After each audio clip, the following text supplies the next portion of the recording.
No vídeo de hoje, vamos apresentar sobre o nosso trabalho. O tema é sobre o estudo e projeto de enrolamentos de máquinas de corrente contínua.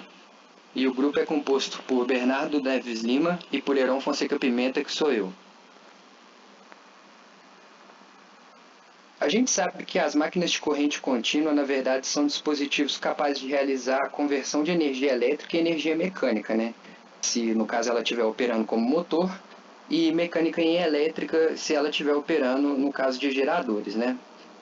As máquinas de corrente contínua apresentam algumas características que são semelhantes às máquinas de corrente alternada, porém a diferença vai estar na presença de um dispositivo que é o comutador, que converte as tensões que são em corrente alternada em corrente contínua. E devido a isso, as máquinas também podem ser denominadas como máquinas de comutação.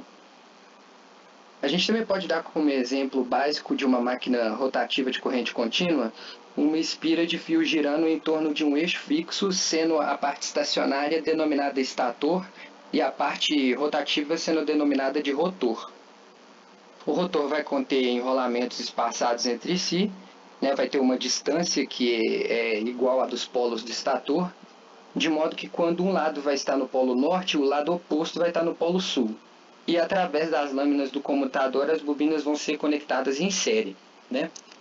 Então isso a gente viu durante a disciplina de conversão de energia, né? A gente estudou a base dos motores de corrente contínua. E nesse trabalho a gente vai abordar o projeto dos enrolamentos envolvidos na máquina de corrente contínua e praticar os conhecimentos que a gente aprendeu durante o semestre, né? Na imagem que a gente colocou no primeiro slide, a gente pode ver um motor de corrente contínua, né? A composição básica dele, né? Então, com a carcaça, que é o estator, as escovas, o núcleo de ferro, né? da armadura, os enrolamentos. E, bom, a gente primeiramente explorou as grandezas que vão ser relacionadas na construção de uma máquina de corrente contínua, né? Então, a gente partiu do ponto de que cada lado da espira é considerado um condutor e, portanto, ele vai determinar a quantidade de condutores em um rotor. Então, para determinar essa quantidade, a gente usa essa primeira relação, que é Z é igual a 2CNC. O Z, nesse caso, vai representar o número de condutores no rotor, e o C vai representar o número de bobinas no rotor, e o NC, né, o NC minúsculo, é o número de espiras por bobina, né? A relação entre o grau elétrico e mecânico numa máquina de corrente contínua vai ser essa segunda equação que a gente tem, que é θE é igual a ρ sobre 2 θm, onde o θE vai ser o ângulo elétrico em graus, né? Não é em radianos, e θm vai ser o ângulo mecânico também em graus, e ρ vai ser o número de polos magnéticos da máquina. A gente também tem que o grau de encurtamento de um enrolamento pode ser descrito por um fator de passo, né, P, que a gente pode chamar de P, que a gente vai chamar de P, e pode ser descrito por essa última equação, que é o ângulo elétrico da bobina, né, que a gente vai obter através das equações anteriores, dividido por 180 graus vezes 100%. A seguir, a gente precisa conhecer, né, os tipos de enrolamento nas máquinas de corrente contínua, né? E a gente está falando dos enrolamentos da armadura, né, que ficam posicionados no rotor. Elas apresentam polos lisos e são distribuídos igualmente nas ranhuras que são adjacentes ao entreferro. Então a gente tem um enrolamento progressivo, que o lado final da bobina é conectado ao comutador em segmento posterior ao conectado no lado inicial, e o enrolamento regressivo. O final da bobina é conectado ao comutador em segmento anterior ao conectado no lado inicial. E a gente também tem a classificação de acordo com a multiplicidade, como por exemplo enrolamento simples, né, constituído por um único enrolamento, completo e fechado, ou duplo, que seria por dois conjuntos de enrolamentos. A gente tem também agora a sequência, né, de conexão ao comutador, então a gente pode ter o imbricado, que seriam bobinas com terminais adjacentes no comutador, ondulado, que o final de uma bobina é adjacente ao início da outra, e o autoequalizado, que é a combinação dos dois anteriores. Aqui a gente tem três imagens, né, que buscam ilustrar isso. A gente pode ver na última imagem à direita, né, a bobina e os enrolamentos imbricados e também os enrolamentos ondulados.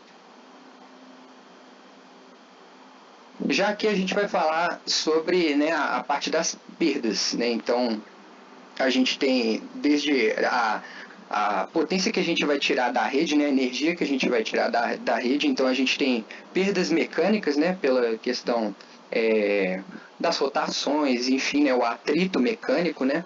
A gente também vai ter perdas no núcleo, né, que no caso é de ferro, né, na imensa maioria das vezes. Perdas também no condutor, que a gente interpreta como sendo o cobre, no caso, né? Então a gente tem perdas por calor, né? O aquecimento do cobre. E a gente também tem as perdas dispersivas, né? Essas stray losses aí no final, que seria, por exemplo, o faiscamento da escova, né? Durante a comutação. Então,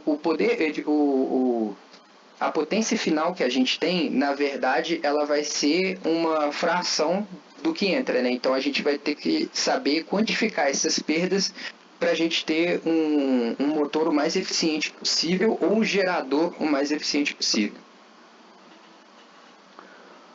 Bom, dando continuidade à apresentação do Heron, meu nome é Bernardo e agora nessa etapa nós começamos a desenvolver realmente o, o enrolamento que seria empregado nessa máquina.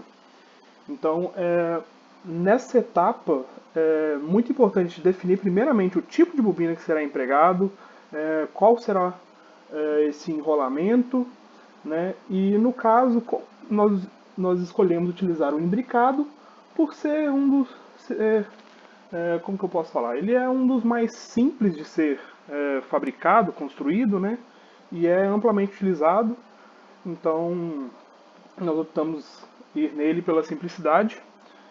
E também são necessários a gente definir esses que são alguns dos parâmetros, dos principais parâmetros para a gente conseguir avançar nesse projeto. Então, primeiro a gente tem aí o campo magnético, né? O campo no ímã. Depois a gente tem essa segunda equação que está representando a força, né? A força produzida pelo motor.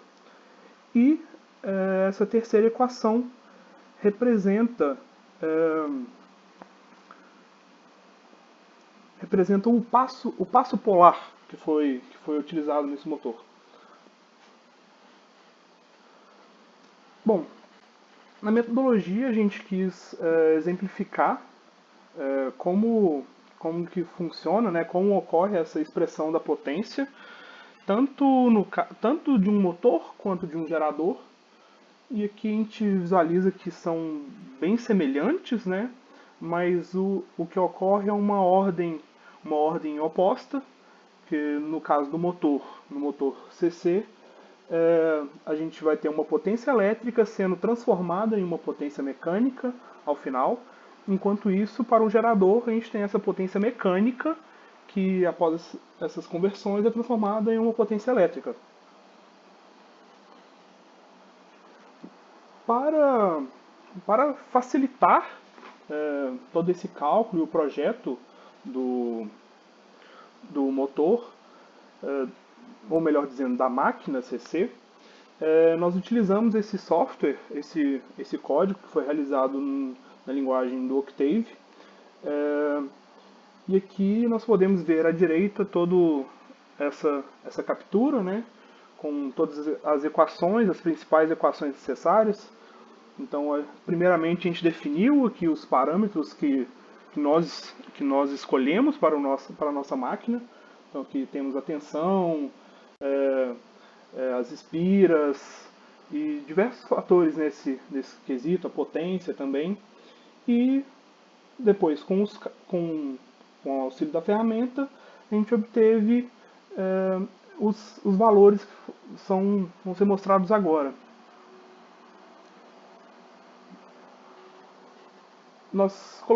Dividimos aqui em duas tabelas para facilitar a visualização. Também essas tabelas estão contidas também no nosso artigo. Então nós temos aqui com o nosso resultado final, né, dessa máquina. A gente tem uma máquina que trabalha a 200 volts, com 100 kW de potência, e temos aqui a corrente de armadura na casa de 500 A e a corrente no condutor na casa de 125 A. Então aqui a gente pode ver todas as informações, inclusive o torque, né, ou o conjugado do motor, que se aproxima dos 1000 Nm. E pode passar, por favor. Bom, e para finalizar, né, esse trabalho foi de suma importância para a gente, que a gente conseguiu aplicar diretamente o conhecimento adquirido nas aulas ao longo do semestre e solucionar algumas dúvidas que aconteceram no caminho. Então, quando a gente realmente coloca a mão na massa, que a gente descobre, que a gente aprende mais coisas. Então, por hoje nós vamos ficando por aqui. Essas foram as referências utilizadas no trabalho. Muito obrigado e até a próxima. Muito obrigado e até a próxima.